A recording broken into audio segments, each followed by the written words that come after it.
I'm not sure how many people are aware of this story that's been big on Twitter.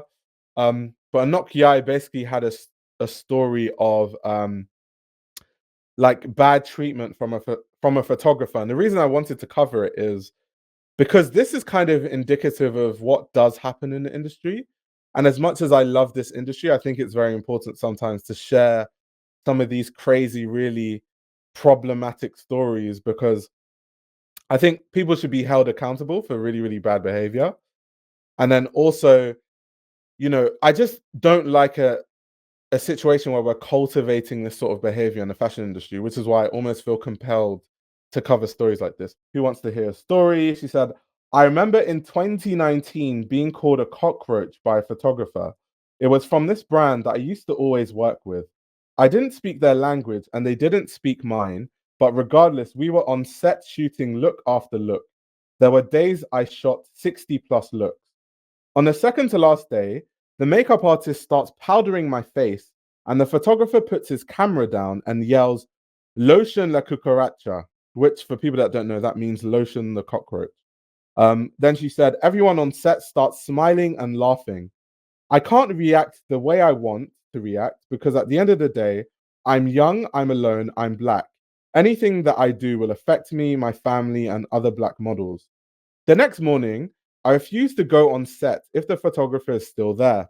Someone from the team calls me and says, we don't accept that type of behavior. We'll fire him now. Tell me who he is and we'll get rid of him. I got to set thinking he's going to be gone. He walks by me and smiles. Someone from the team pulls me aside and says, I asked the team what happened and they said you made it up. Honestly, whenever you come here, you're never smiling and you're never happy to be here. By now, there's tears running down my face. I told her I wasn't lying. She still doesn't believe me, but I could tell she wanted me to sit down and shut up.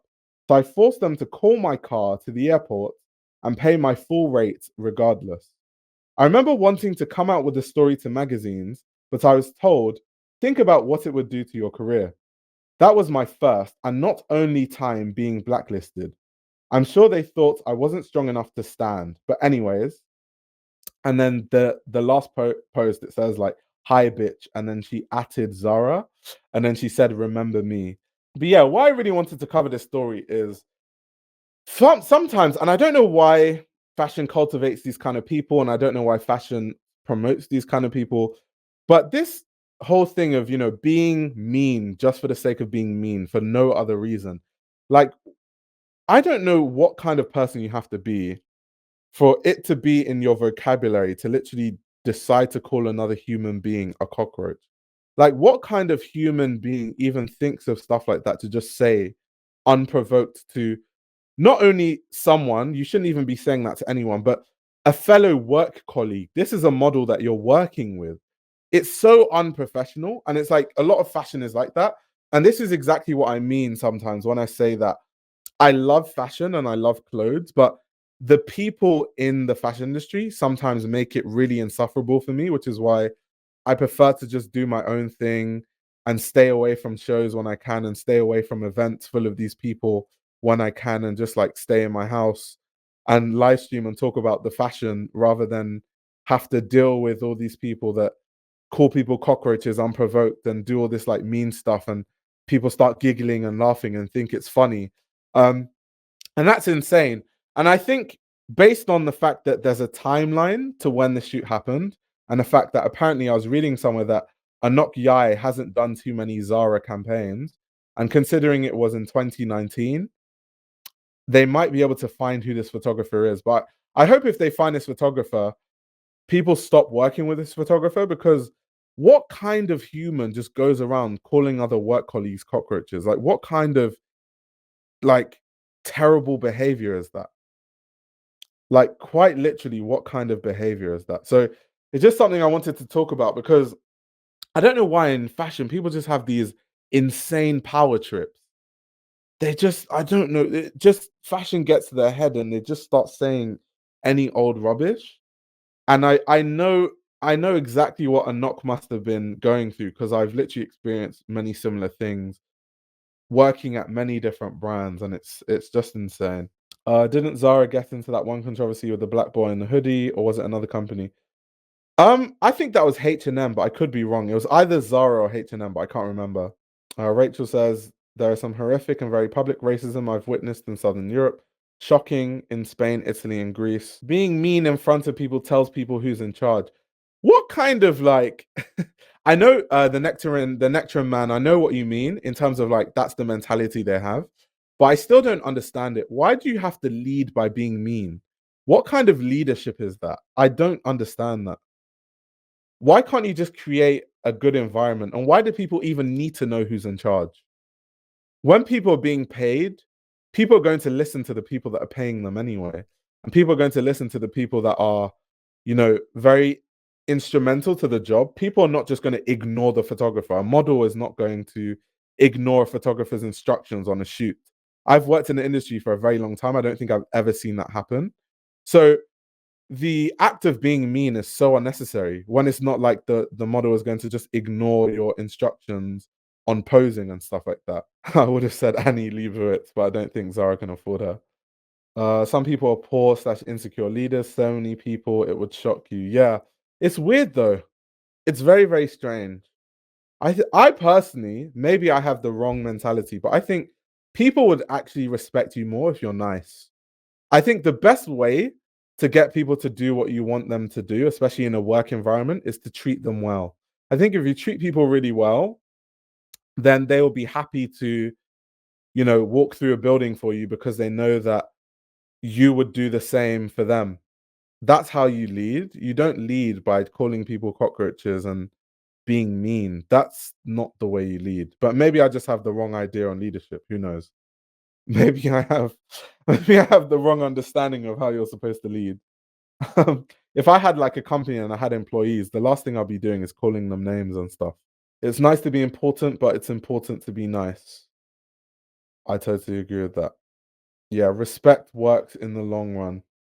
It 100% does. But anyway, I'm happy that Anok Yai kind of can call them out. And Anok Yai now is so important in the industry. She can't really like I know she's been blacklisted and almost everyone in fashion has been blacklisted for one reason or the other. I've been blacklisted from a few brands, which I won't get into.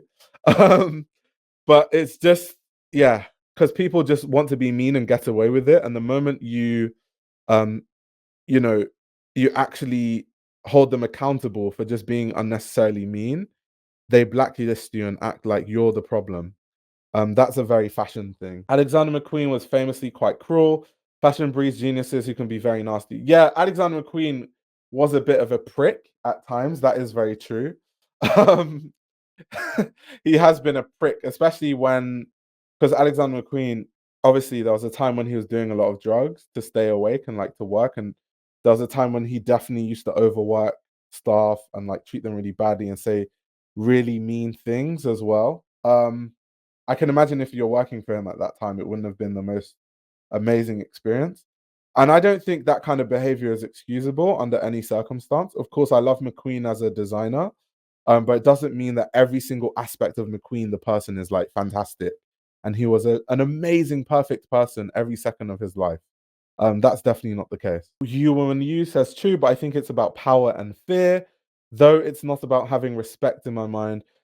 That's true, but I think for me at least, I'm like, why would you want people that you work with to fear you? Why why is that necessary? If I work with people and I was like the boss or whatever, I'd want people to respect me, but not necessarily to fear me. I don't think that's the right emotion I want people to feel towards me. Definitely not fear. I want them to respect me. I'm not going to get respect from being mean. I'm going to get respect by from leading by example, by working harder than everyone else, by treating everyone nicely, by making everyone feel valued. Especially because I know how I felt working at certain fashion brands where I didn't feel valued. So I always said that if I had a company or I had employees, I would make sure that I wasn't doing the same thing. So yeah, it's just very, very hard for me to understand personally. As a black person, aren't you always one confrontation away from being blacklisted? To be fair, I think you kind of like because obviously humans are really adjustable, right? Because I'm like really tall and really big and black, I kind of know what the optics look like. So I know, for example, that if I'm next to a very tiny white woman, of which most of the fashion industry is just very small white women, I know that if I even raise my voice slightly, how the optics look to someone from the outside, just looking at the situation unfold, it's always going to look like I'm the aggressor or I'm the aggressive person. So I think just naturally, I have a very low tone of voice, and I never really raise the tone of my voice for that reason. And I've kind of just naturally adopted that. Um, so I've almost like adapted the way that I talk to people so it doesn't come across like I'm being aggressive, because that's what people love to do. They love to, like, if I bring a very valid point, they'll be like, "Oh, why are you shouting? Why are you shouting? Why are you being aggressive?" That's like their cop out, because they don't want to, tackle the situation at hand. This YouTube channel runs on your support. If you want to support the channel, you can subscribe to my Patreon. You'll gain access to exclusive content that includes everything from my Patreon podcast, where I give a behind the scenes insight into the fashion industry, as well as a fashion book club where I review my favorite fashion books. You can also check out my fashion ebook, which highlights the best fashion journalists to follow, definitions of common fashion terminology, and how to determine what a good source of fashion information is. The links to everything are in the description below.